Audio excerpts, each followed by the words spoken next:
Dragi gledaoci, želimo vam dobrodošlicu u još jedno decembarsko izdanje emisije Agroekologika. Europska nedjelja za smanjenje otpada najveća je kampanja za podizanje svijesti o prevenciji otpada u Europi. Održava se u posljednjoj sedmici mjeseca novembra.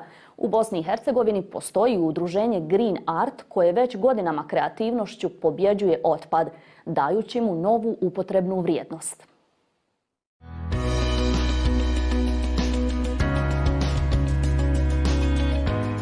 Akcije provedene u okviru Europske sedmice za redukciju otpada odnose se na koncept smanjenja otpada, ponovne upotrebe proizvoda i recikliranje materijala.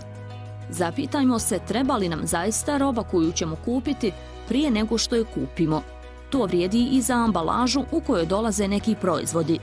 Možemo li možda, umjesto da kupujemo nove, prenamijeniti stvari koje već imamo ili posuditi od prijatelja ili popraviti slomljene predmete? Ako je odgovor da, tada možemo i trebamo smanjiti kupovinu, a samim tim i otpad. U kantonu Sarajevo zadnjih nekoliko godina radi se na unapređenju kapaciteta i sistema za odvojeno sakupljanje otpada.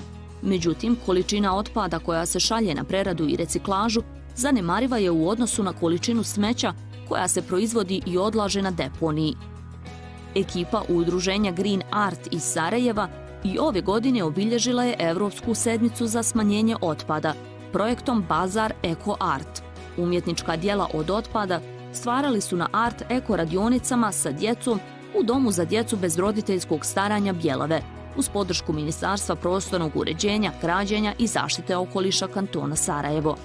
Ja moram da kažem da smo mi iz udruženja Green Art vrlo kreativni, evo da se samo pohvalimo, na te projekte. Imamo dosta ideja, u stvari one se sve više i formiraju i razvijaju radeći na ovom projektu i sticanjem jednog iskustva i pogotovo ohrabreni jer smo vidjeli efekte i znači zaista treba ulagati u to da se prave kampanje na podizanju svijesti, u ovom slučaju zaštite okoliša.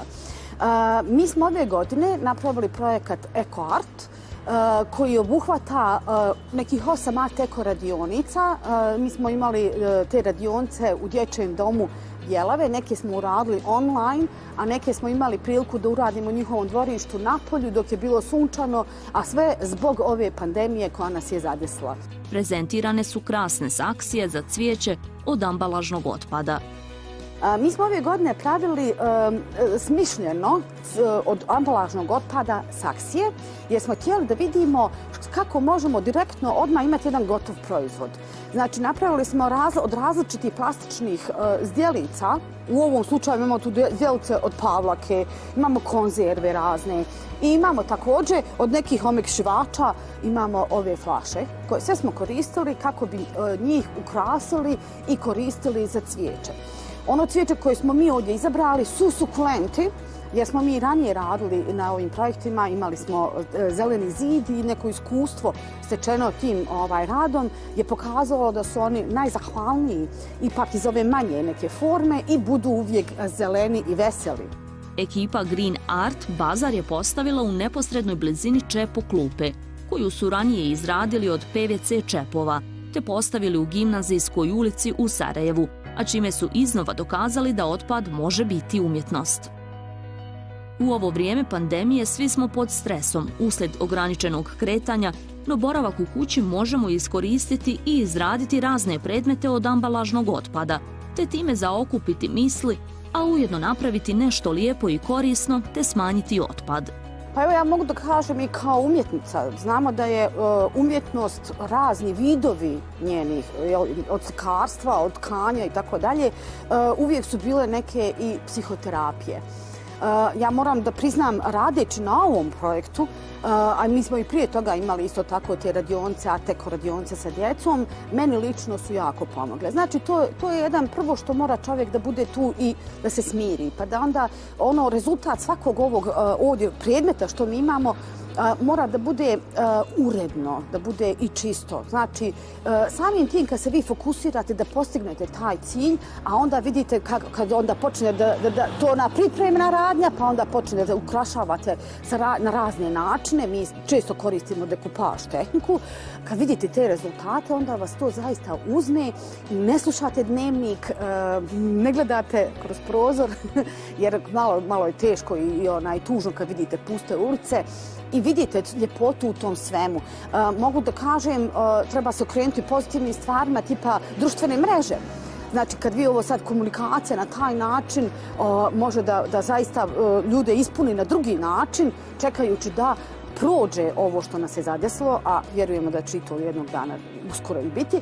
A onda između ostalog imate te neke mogućnosti da napravite online bazare. Tako da na razne načine sada nam je i takvo vrijeme i takav život da možemo da se fokusiramo na druge stvari. Svaki pojedinac može doprinijeti redukciji ambalažnog otpada. Zamijenimo jednokratne predmete sa onim za višekratnu upotrebu u svim oblastima našeg života. To nije slučaj samo za plastiku, već i za sve ostale proizvode koji su za jednokratnu upotrebu. Ovaj projekat ima jednu, po meni, vrlo značajnu crtu, a to je borba protiv snobizma. Ja sam recimo pratila u Španiji. Španija je poznata i popularna upravo po redukciji otpada. Oni imaju čak i festivale međunarodne gdje pokazuju šta se sve može. Tako da su oni već napravili takav jedan mentalitet kad vidite nekome na rođendan poklonite mu pepeljaru koja je napravljena od konzerve i to je in. Znači, to je onaj marketing i zaista treba to, a ne kad ti neko donese kristalnu pepeljaru.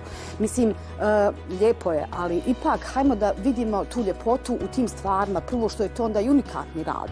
Neko se potrudio i uradio nešto, a usput je zaista spasio. Ja kažem, od jednog plastičnog čepa kad spasite prirodu, već je to golemo. Jer mi sad već po društvenim mrežama viđamo te strašne rezultate plastike, kako grozno stradaju životinje, a i mi sami, jer ta plastika i mikroplastika zaista se nama itekako vraća u tanjir.